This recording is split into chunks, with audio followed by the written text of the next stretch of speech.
How do you prevent yourself from setting too high a goal? And I think I'll rephrase it. I think what's important to understand is it would never be bad to set too high of a goal. I think what maybe deters people is if you set a goal in a time period and you don't achieve it, how do you come back from that in a way? So I've done the same. Like, I have a lot of goals that I've set that I have not even come close to. And a lot of it is, I think it's important that when you set a goal, if you work through a season and you don't see that improvement that you expected or desired, you need to reevaluate, not the goal, but reevaluate what were you doing that you could do better or be smarter or more diligent or more disciplined with. And almost, I'd say 100% of the time, if I missed a goal, I could pinpoint everything that I neglected, whether it was sleeping well, eating well, training hard enough or smart enough, or showing up and just being intentional with the moments. And that's hard. Like, you're gonna have days where you just don't want to do it, and that's okay.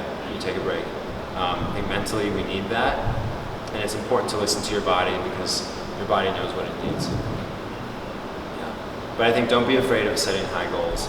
And I think what's really fun too with goals is, and this is a little bit of a story, is 2017, I think it was long course World Junior Championships in Indianapolis. This was my second World Juniors. My first one was good, but not amazing. And I had set some goals for myself about a year out. My goal in the 50 freestyle was to go 21:75.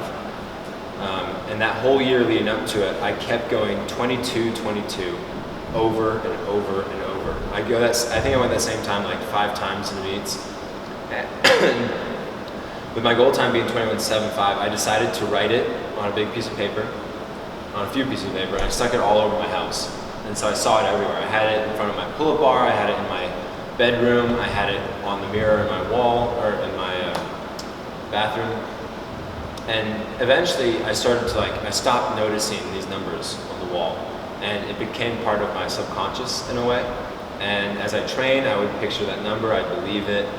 And it's not to say that this works every time, but when I came and raced at World Juniors, I ended up going 21:76, I believe, in prelims, and then I went 21:75 in finals, semifinals, and then again in finals, I was another 21:75. And so I swam 3 of the pretty much exact same races on the exact time I visualized with the exact outcome, and we would write out like a visual process. And so I think it took away this fear, and that's another thing too with getting ready for a big thing, is like trying to achieve the outcome. The longer time you have prepping your brain for it outside of the physical, you allow for yourself to achieve that. And a lot of it comes from just believing that you're capable. And so I think I had ingrained that number in my head so many times that I just knew I was capable of it.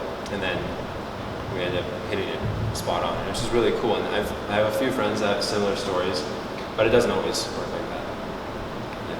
So I guess that's a piece of homework. If you do have goal times, don't be afraid to write it down and see it, or put it on your phone.